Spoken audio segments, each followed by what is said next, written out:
Bonjour à tous, c'est Experiment Boy et bienvenue dans Chimfizz. Aujourd'hui, nous allons découvrir des matériaux aux propriétés surnaturelles. Enfin, presque. Aujourd'hui, nous allons jouer aux apprentis forgerons et manipuler un alliage plutôt épatant, le nitinol. Vous allez voir, c'est vraiment dingue. Pour cette expérience, il va nous falloir un bac d'eau bien chaude et surtout du fil de nitinol. Comme vous pouvez le voir, c'est un fil métallique d'apparence tout à fait ordinaire, mais il a des propriétés carrément dingues.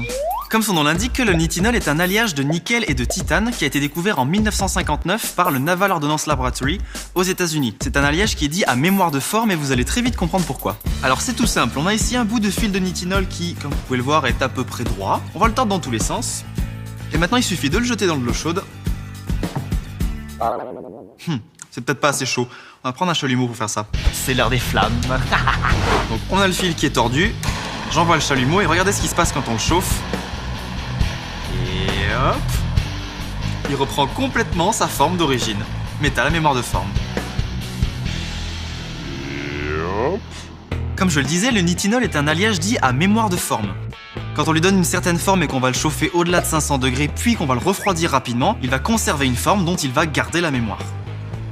On peut ensuite le déformer, le tordre dans tous les sens, au contact de la chaleur, il reprendra systématiquement la forme dans laquelle il a été forgé à chaud. Ce phénomène est lié à la transition de phase, exactement comme quand de l'eau se transforme en vapeur ou en glace sous l'effet de la chaleur ou du froid.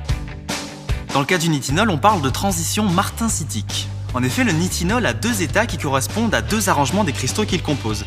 À haute température, on dit qu'il est à l'état austénitique, qui correspond à une structure de cube cristallin, c'est aussi appelé la phase parente, et à basse température, il passe à l'état martensitique, où là la structure des cristaux est beaucoup plus complexe. Mais cette transition de phase est assez curieuse puisque ce n'est pas la composition du métal qui change, mais simplement l'arrangement des cristaux. Pour donner au nitinol une forme particulière, il faut le chauffer à très haute température pour lui faire atteindre l'état austénitique et le refroidir rapidement pour qu'il passe à l'état martensitique sans qu'il change de forme. Démonstration. Cette fois-ci, on va avoir besoin de notre fil de nitinol et aussi d'une tige en métal, d'une paire de grosses pinces, d'un bac d'eau bien froide et d'un chalumeau. On va fixer cette tige en métal sur deux pinces et enrouler le fil de nitinol tout autour pour bien le maintenir. C'est solide, hein? Et une fois que le fil est enroulé, on va pouvoir bien le chauffer, il faut qu'il atteigne au moins 500 degrés.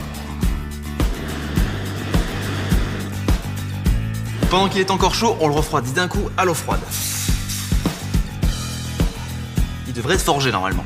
Donc maintenant, on va essayer de le sortir de ses pinces. Et on a fabriqué un joli petit ressort. Donc on va le déformer. Voilà. Donc là, le ressort a été chauffé à son état austénitique. On l'a refroidi, il est passé à l'état martensitique. Et on va voir si en le chauffant, on peut lui faire reprendre sa forme. On y va. Eh, joli. C'est impressionnant, hein, il a repris exactement la forme qu'il avait avant.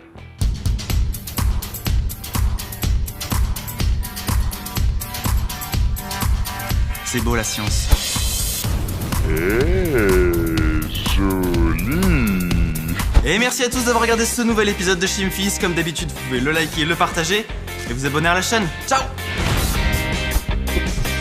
Merci d'avoir suivi cette vidéo jusqu'au bout. N'hésitez surtout pas à vous abonner à la chaîne et à la partager sur les réseaux sociaux. N'oubliez pas de mettre un pouce bleu si vous avez aimé et nous on vous dit à très bientôt pour un nouvel épisode de Chimfizz. D'ici là, vous pouvez aussi découvrir toutes les autres vidéos de la chaîne String Theory.